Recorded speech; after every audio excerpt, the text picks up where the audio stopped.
Okay, Wildcats, today we're going at journal page 4, solving for a variable. Literal equations are equations that contain two or more variables. Example 1. The formula c equals 2 pi r relates the radius r of a circle to its circumference c. Solve for the formula for r. So c equals 2 pi r is a literal equation because it has two or more variables. All right, to solve for r, we're going to divide both sides by 2 pi. Now, anything divided by itself is 1, so 2 divided by 2 is 1. Pi divided by pi is 1. So you're left with r equals c divided by 2 pi.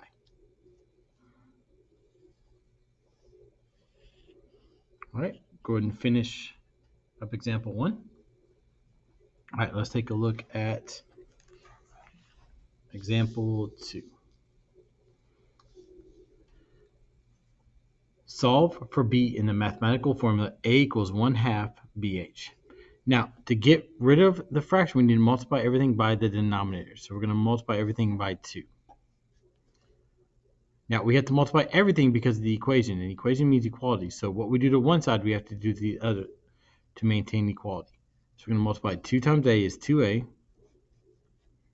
equals 2 times 1 is 2 divided by 2 times bh.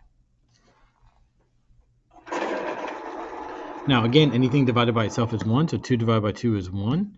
So you're left with 2a equals bh. Last step, we're going to divide both sides by h. Again, anything divided by itself is 1, so h divided by h is 1. So you're left with b equals 2a divided by h. All right, go ahead and finish up example 2. All right, let's take a look at the next example.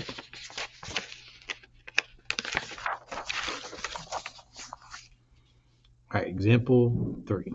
Solve for m in the mathematical formula y equals mx plus b. So the first step is we're going to subtract b from both sides. B minus b is 0. You have y minus b equals mx. And then the last step, we're going to divide both sides by x. Anything divided by itself is 1, so x divided by x is 1. So you have m equals y minus b divided by x.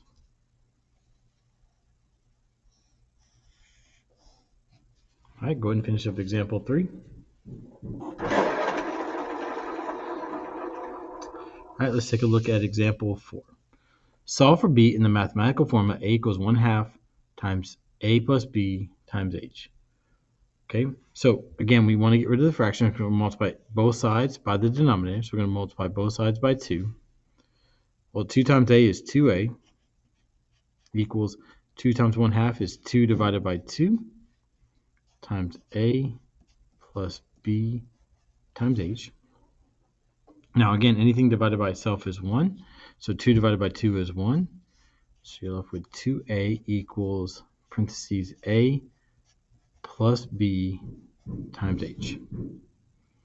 Now, the next step is we need to distribute the h. So we're going to multiply a times h and b times h. So we have 2a equals a times h is a h plus b times h is b h.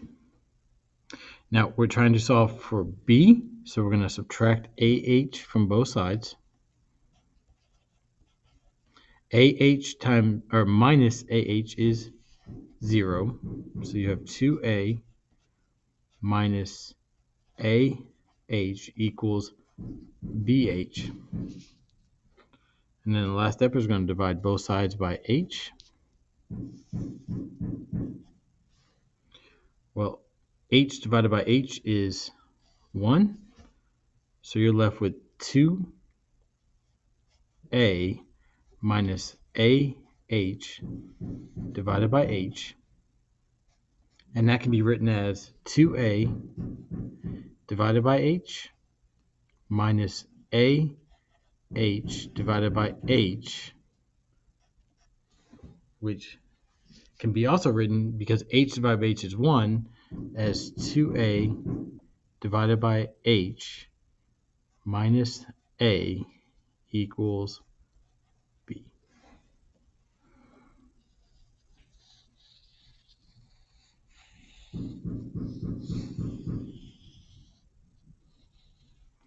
Notice that we have equal signs, so these are all equivalent answers for b.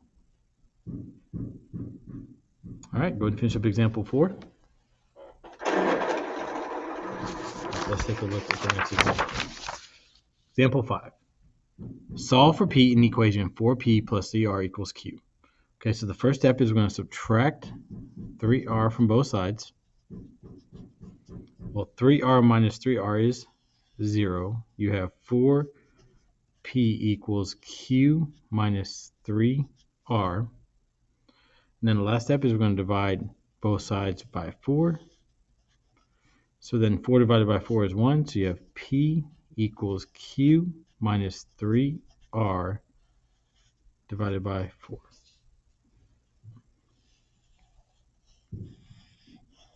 All right, go ahead and finish up example 5. All right, let's take a look at example 6. Solve for j in the equation h minus 20 divided by j equals k.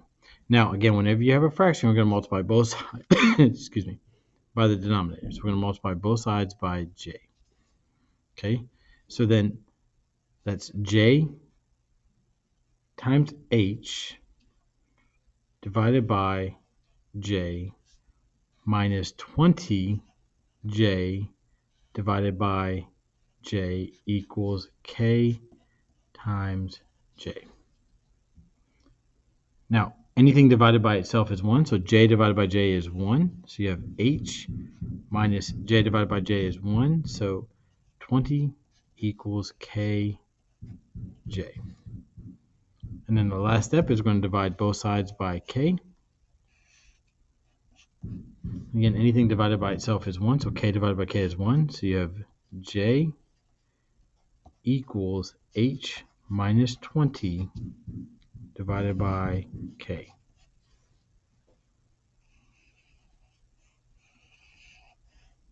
All right, go ahead and finish up example 6. All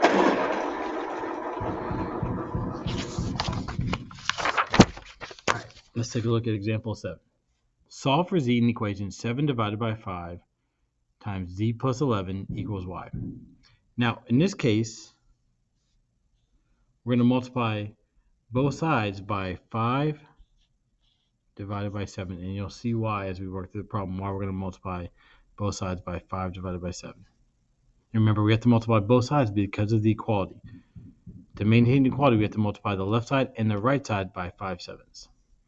So 5 sevenths times 7 fifths is 7 fifths times 5 sevenths times z plus 11 equals 5 sevenths y. Now, 7 divided by 7 is 1. And 5, and actually let me rewrite this a little bit easier to see. So I'm going to rewrite this as 7 times 35 is 35. 5 times 7 is 35. Times z plus 11 equals 5 sevenths y. The reason why I did that is because now you can see that 35 divided by 35 is 1. So now we have z plus 11 equals 5 sevenths y. Okay, the last step is we're going to subtract 11 from both sides. 11 minus 11 is 0. So if I run out of space here, I'll move it over here. So now we're left with z equals 5 sevenths y minus 11. All right, go ahead and finish up example 7.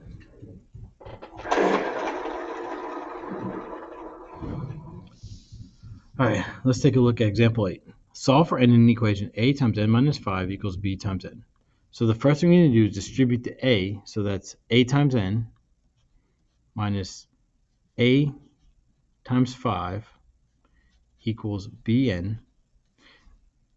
Now, we usually almost never write the letter in front of the number, so we're going to rewrite that as 5a. So we have an minus 5a equals bn.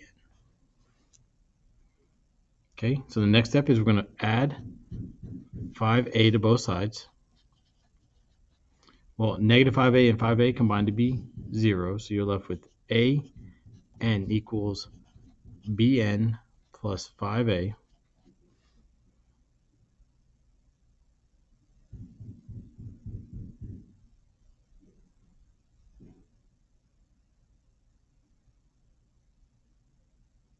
Now, the next thing is we need the n's on both sides. So we're going to subtract bn from both sides. So now we have an minus bn equals, well, bn minus bn is 0, 5a.